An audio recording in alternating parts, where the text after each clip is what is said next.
bienvenue. Je suis Philippe Garrick. Dans cette vidéo, je souhaiterais vous parler des croyances, ce que c'est qu'une croyance, comment ça fonctionne, comment ça se construit. Et j'ai le plaisir de faire cette vidéo au pied d'un volcan que j'aime beaucoup, que je grimpe régulièrement quand il m'arrive de venir en Auvergne. Ma famille habitant pas très loin de ces volcans-là. Et voilà, j'ai plaisir à démarrer un cycle de vidéos qui auront comme toile de fond l'Auvergne et ses volcans. En tout cas, à chaque fois que ce sera possible.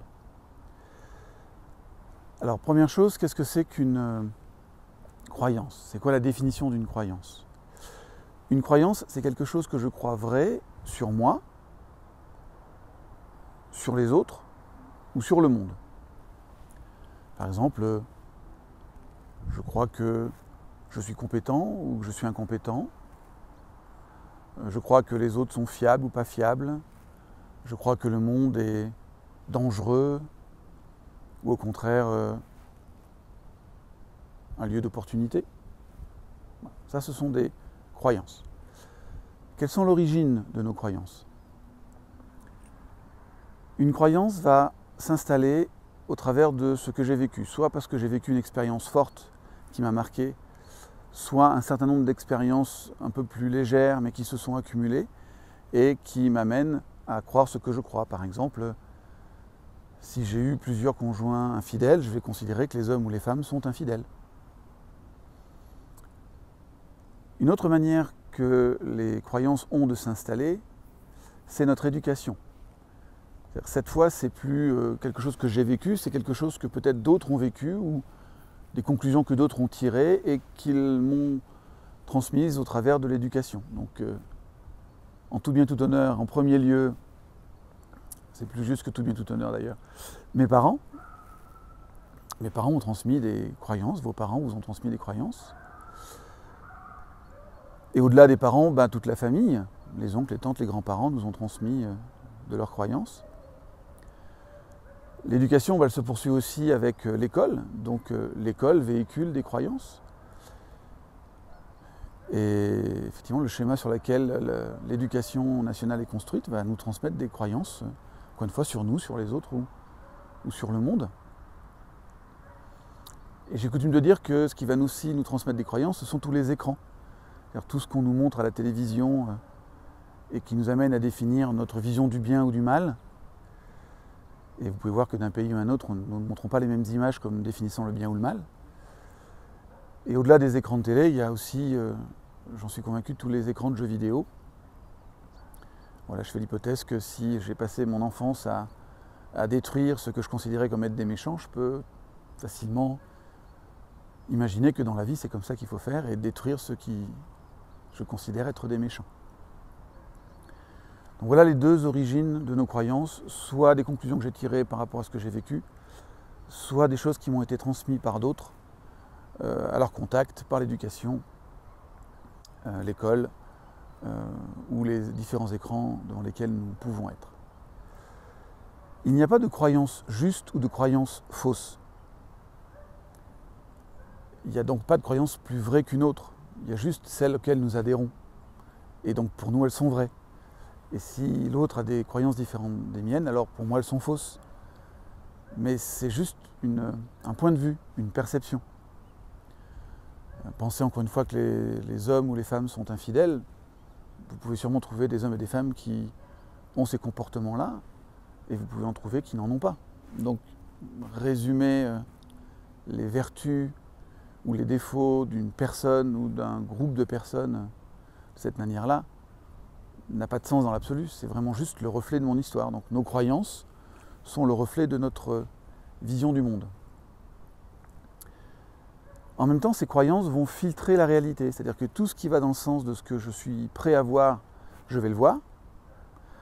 Tout ce qui n'est pas dans le sens de ce que je suis prêt à voir, je ne vais pas le voir, ou quand je n'aurai pas d'autre choix que de le voir, je vais le minimiser. Je vais dire que ça arrive moins souvent, ou que c'est moins important, ou que là c'est pas pareil. Voilà, juste pour pouvoir garder ma croyance. Et je sens qu'il y a un léger vent qui se lève, j'espère qu'il ne gêne pas trop l'audition. parce que j'ai vraiment envie de rester là jusqu'à la fin de cette vidéo dans ce décor. Une autre chose importante à connaître sur les croyances, c'est que les croyances peuvent être soit limitantes, soit mobilisantes. Limitantes, ça veut dire qu'elles m'empêchent d'avancer. Mobilisantes, ça veut dire qu'elles vont m'aider à avancer. Par exemple, si je crois que je ne suis pas capable de faire quelque chose, ça va m'empêcher d'oser puisque je crois que je ne suis pas capable. Donc ça m'empêche d'avancer. A l'inverse, si je crois que je suis capable de faire telle ou telle chose, je vais oser les faire puisque je crois vraiment que je suis capable de réussir là-dedans. Le mécanisme qui est sous-tendu là-dedans, là-dessous, c'est que le principe d'une croyance, c'est qu'elle va chercher à se vérifier. C'est-à-dire, si je crois quelque chose, je vais faire en sorte que ça se vérifie. La première chose, c'est ce que je vous ai dit à l'instant, c'est-à-dire que je vais voir ce qui va dans le sens de ma croyance, pas voir ce qui ne va pas dans le sens de ma croyance.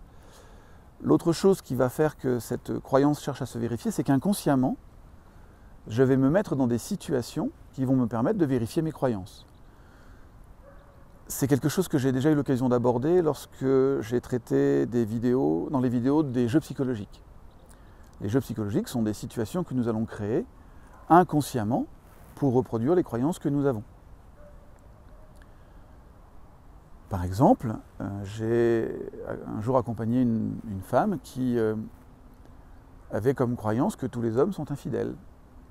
Et bien, vous n'allez pas le croire, les premiers compagnons qu'elle a eus lui ont été infidèles. Et par la suite, elle a eu d'autres compagnons qui ne lui étaient pas infidèles, mais qui étaient mariés, qui est une autre forme d'infidélité. Et puis vous pouvez aussi croiser des gens qui ont la croyance qu'ils sont capables de réussir et qui vont oser des choses que nous croyons impossibles, et ils vont les réussir. D'où la phrase de Mark Twain qui dit « Ils l'ont fait parce qu'ils ne savaient pas que c'était impossible ». Par rapport à cette idée de croyance limitante ou mobilisante qui cherche à se vérifier, l'idée à retenir, c'est que si vous avez des croyances du genre je suis beau, je suis belle, je suis intelligent, je suis compétent, je mérite d'être là où je suis, je mérite d'être heureux, je suis une chance pour les autres et pour le monde, ne changez rien. Tout va bien. Même si certains vous diront « Ouh là là, mais pour qui tu te prends ?» Voilà, les gens qui vont vous dire ça sont simplement des personnes qui, de mon point de vue, rêveraient d'avoir ce niveau d'estime de soi et qui ne l'ont pas. Donc du coup, quand vous êtes là-dedans, vous êtes un espèce de miroir de ce qu'ils auraient à développer et peut-être des choses dans leur vie qu'ils n'arrivent pas à mettre en œuvre. Et j'aborderai cette notion de miroir un peu plus tard dans les vidéos. Comment les autres sont des miroirs de nous-mêmes, de comment nous sommes à l'intérieur. Maintenant, si vous avez des croyances limitantes du genre je ne suis pas beau, je ne suis pas belle, je ne suis pas intelligent, je ne suis pas capable, tel métier n'est pas fait pour moi, heureusement qu'on m'a donné un travail parce que je ne sais pas qui d'autre accepterait de m'en donner, c'est la crise, quand on a un travail on ne le quitte pas, heureusement que j'ai un conjoint dans ma vie parce que je ne sais pas qui d'autre voudrait de moi dans sa vie. Je vous invite vraiment à faire un travail de changement de croyance. Parce que quand nous pensons ça, nous allons nous attirer un certain nombre d'événements qui vont venir nous conforter dans ce que nous croyons. Je ne vous propose pas de changer parce que je considère qu'il y aurait des croyances meilleures que d'autres. Je vous propose de changer de croyance parce que je pense que nous pouvons avoir des vies plus belles que celles que nous avons si nous faisons ce travail de changement de croyance. Voilà, du coup, comme je voudrais faire des vidéos un peu plus courtes que ce que j'ai pu faire par le passé, je vais en rester là sur la notion de qu'est-ce que c'est qu'une croyance. Et ce que je vous propose, c'est de nous retrouver dans une prochaine vidéo pour voir comment je peux identifier mes croyances et comment je peux passer d'une croyance limitante à une croyance mobilisante. En attendant, je vous propose simplement de commencer à repérer qu'est-ce que vous croyez sur vous. Commencez les phrases par « je suis », et puis qu'est-ce que vous croyez sur les autres, les hommes, les femmes, les étrangers, les patrons. Puis la vie c'est. Voilà. Faites déjà ce premier repérage de des pensées qui vous traversent l'esprit quand vous avez envie d'entreprendre quelque chose. Et nous verrons dans la prochaine vidéo quelles sont les possibilités qui vont nous aider à modifier ces croyances pour nous rendre la vie plus belle. En attendant, je vous la souhaite merveilleuse, je vous souhaite une excellente journée et à très bientôt. Au revoir.